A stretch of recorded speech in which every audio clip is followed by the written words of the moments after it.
자, 시장이 엄청난 널뛰기를 좀 보여주고 있는데 이제 차근차근 지수가 안정을 좀 취한다라고 가정을 했을 때 과연 삼성전자 개별 종목만 놓고 봤을 때 삼성전자가 다시 한번 8만 원대, 9만 원대 회복을 해서 10만 전자까지 접근을 할 가능성이 얼마나 될 것인가? 우리 이거에 대해서 한번 고민을 해볼 필요가 있겠죠. 자, 사실 삼성전자가 고점 대비해서 18%나 빠졌다라는 거는 진짜 어마어마한 하락인 거예요. 삼성전자 몸뚱아리 기준으로 했을 때 고점 대비 18%는 생각보다 큰 하락입니다. 자, 근데 일단 저는 몇 가지 걸리는 것들이 좀 있어요. 제가 무조건 차트로만 가지고 또 차트에 맹신해서 여러분들께 브리핑을 드리는 사람이 아니다라는 건 잘 알고 계실 겁니다. 근데 일단 가장 중요한 건 뭐냐면 최근의 시장 흐름 자체가 어떤 수급적인 거, 기술적인 거 이런 것들로 인해서 변동성이 컸어요. 이걸 우리가 센티먼트다라고 이야기를 하죠. 펀더멘털의 반대말입니다. 기업에 대한 가치, 내재 가치를 보고 투자하는 것을 우리가 펀더멘털 트레이딩이라고 이야기를 하고 지금처럼 가격이라든지 수급적인 거, 어떤 재료, 이벤트, 차트 이런 것들 있죠. 이런 단순 심리적인 것들을 센티먼트라고 이야기를 합니다. 최근에 글로벌한 시장 보시면은 펀더멘털적인 영향들도 물론 있긴 있는데 사실 이 정도만 가지고 이런 폭락을 만들어낼 정도의 수준은 아니었습니다. 그래서 센티먼트적인 측면에서의 영향들도 상당히 많이 반영이 됐다라는 거. 자, 그래서 일단은 어느 가격에서 어떻게 지지를 받고 어떤 식으로 또 반등을 노릴 수가 있고 반등 시에는 어디까지 올라갈 수 있겠느냐 이런 부분들을 우리가 좀 이번에는 센티적인 측면, 기술적인 측면에서 고민을 한번 해보자라는 거죠. 자, 그 관점으로 놓고 봤을 때 저는 특히나 지수도 마찬가지고 다른 종목들도 마찬가지지만 특히 삼성전자에서는 이걸 가장 중요하게 저는 보고 있습니다. 바로 224일 이동평균선인데요. 지금 화면에 보이시는 것처럼 빨간색 선이 그어져 있습니다. 여러분들 제 영상을 자주 보신 분들은 아시겠지만 전 항상 차트가 이 상태예요.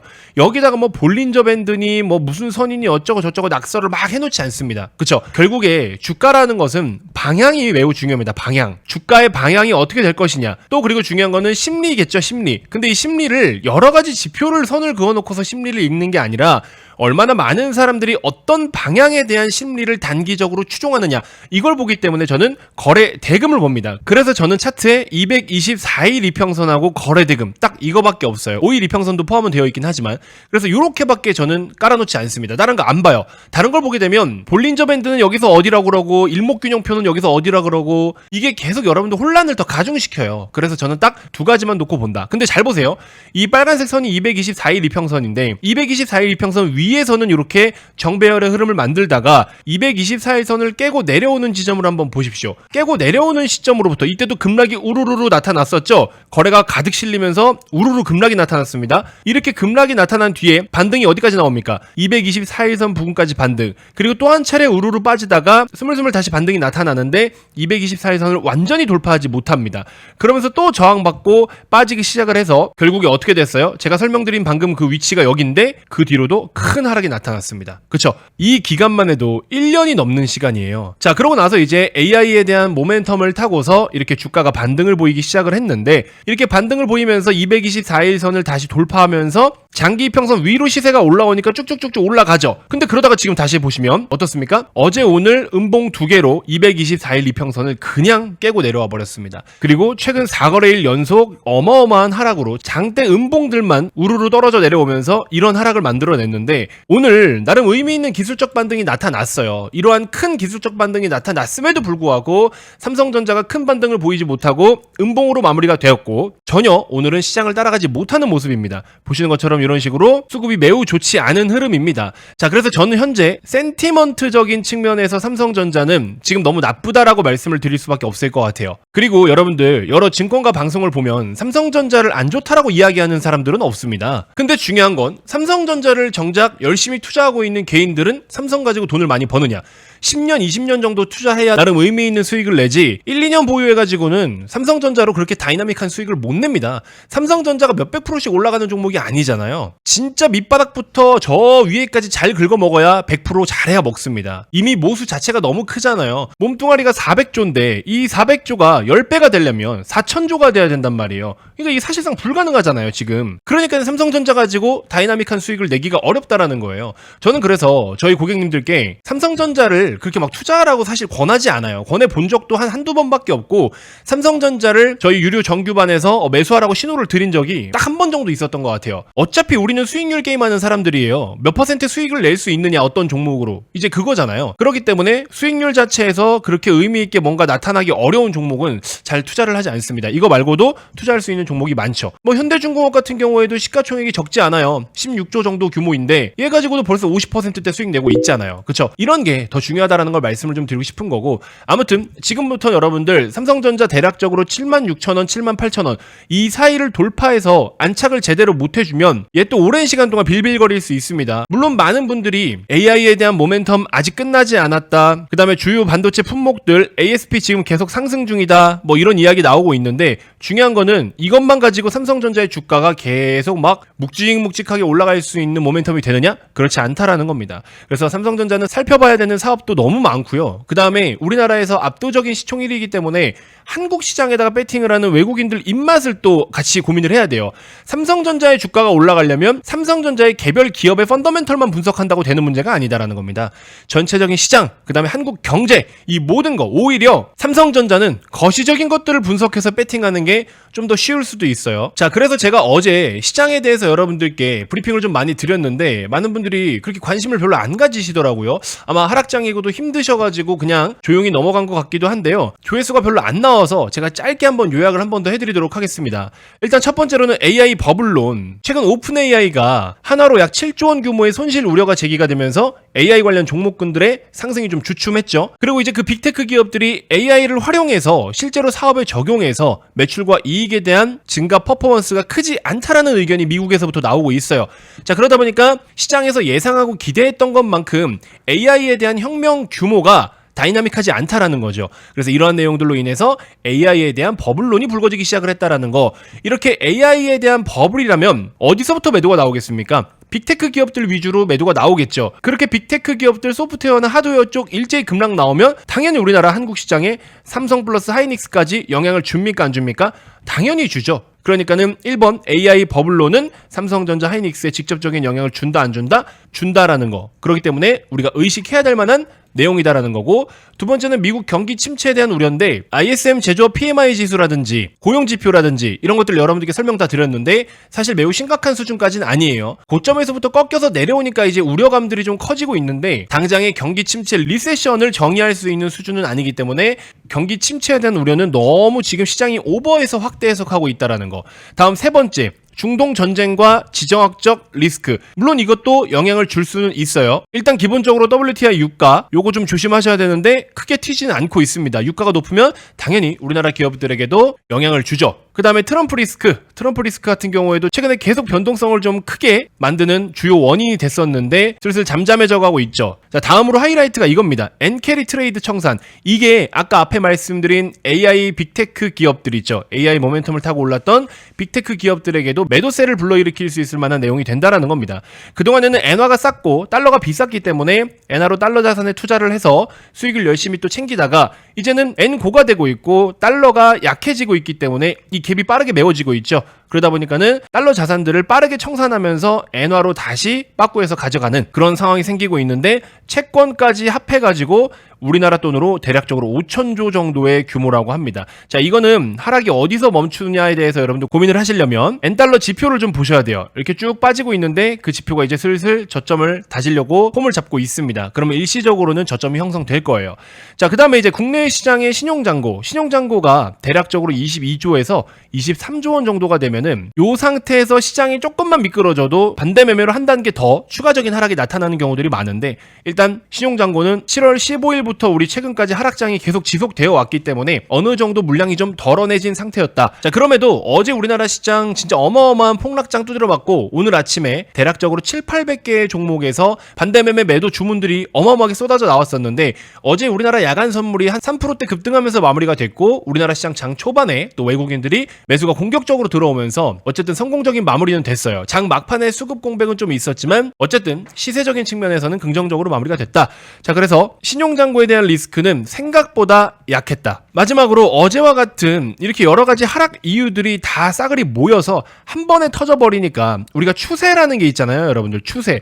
이 추세라는 거는 올라갈 때도 내가 사고 네가 사고 남들도 사고 다 같이 사잖아요. 근데 빠질 때도 무서우니까는 저거 보고 팔면 나도 팔고 너도 팔고 다 같이 팔아. 그러면서 하락 추세가 또 형성이 돼요. 이처럼 투매가 투매를 부르는 상황이 발생하면서 하락 추세가 좀 깊었던 거죠. 깊고 빨랐던 겁니다. 자, 그렇기 때문에 이런 7가지의 주요 내용들로 인해서 지수가 좀 많이 빠졌는데, 근데 각각의 내용 하나씩만 놓고 보면은 시장이 이렇게까지 두드려 맞을 내용은 아니었다라고 말씀을 드렸습니다. 자, 그리고 이제 중요한 건 뭐냐면 전 여기서 딱 2가지가 걱정이 돼요. 어쨌든 삼성전자도 AI라는 모멘텀을 타고 올라가고 있는 중인 거잖아요. 왜냐면 AI의 모멘텀으로 뭐 HBM에 대한 기대감도 있을 수는 있겠지만 이 HBM을 생산함으로써 D램의 가격이 같이 올라갔단 말이에요. D램 가격 상승. 그러면 D램 가격의 상승으로 인해서 결국에 이익 확대에 기여를 했단 말이에요. 이게 첫 번째. 두 번째로는 원달러 환율이 계속 높았는데 환율이 꺾여가고 있기 때문에 이걸로 인해서 또 환차익의 규모도 줄어들 수가 있고요.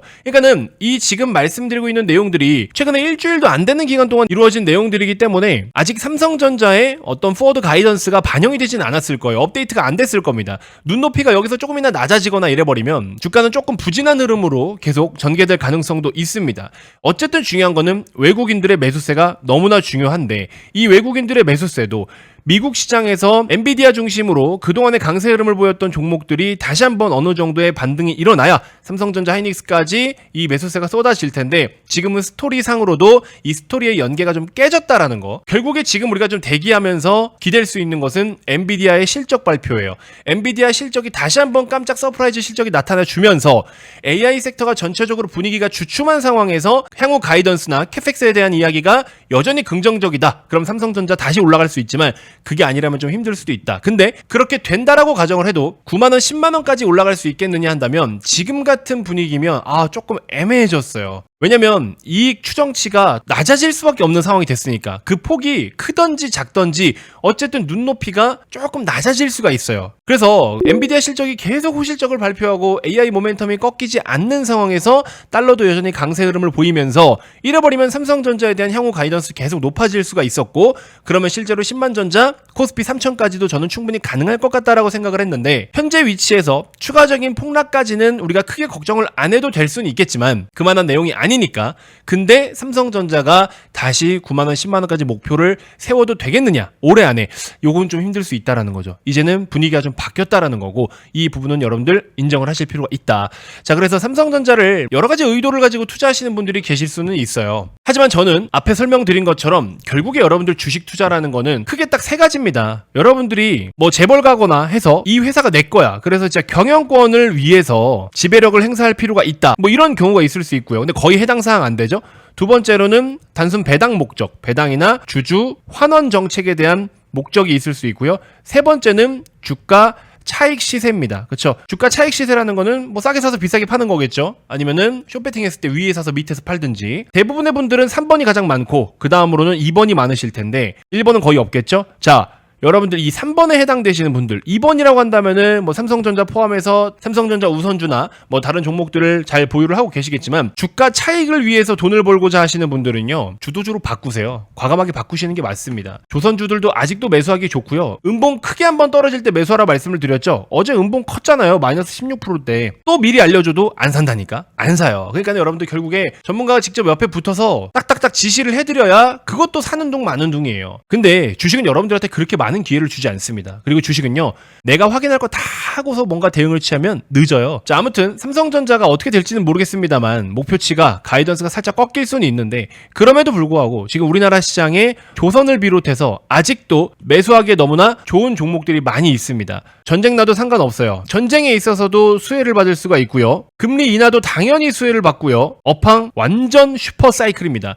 이런 종목들 한두 개로만 집중적인 투자를 좀 하셔야 됩니다. 무슨 말인지 아시겠죠? 그래서 종목도 지금 뭐 많이 없어요. 분산 투자한다고 되는 일이 아닙니다. 지금은 집중 투자하셔야 됩니다. 그래서 그 집중 투자하실 수 있을 만한 종목을 제가 딱 3개 정도만 압축해서 추려드리도록 할 테니까 혹시 투자하시면서 계좌가 좀 꼬여 있거나 뭔가 교체를 할 만한 대상을 좀 찾고 계시거나 주도주를 제대로 가치 투자 관점으로 배팅을 해서 묵직하고 괜찮은 수익을 한번 좀 만들어 보고 싶다 하시는 분들, 이제 시간이 얼마 안 남았습니다, 여러분들. 구독자 10,000명까지 적극적으로 도움을 드리겠다라고 했는데 벌써 지금 9,140명까지 빠르게 올라왔죠. 10,000명 전에 여러분들 뽕 뽑을 수 있는 거 확실하게 뽑아가시길 바라겠습니다. 뭐 이런 투자 스타일이 여러분들 스타일하고 안 맞을 수도 있어요. 근데 저는 개인적으로는 이렇게 좀 주도주를 컨택해서 중장기적으로 느긋하게 수익률이나 수익금을 크게 가져가는 스타일을 좀 선호하는 편입니다.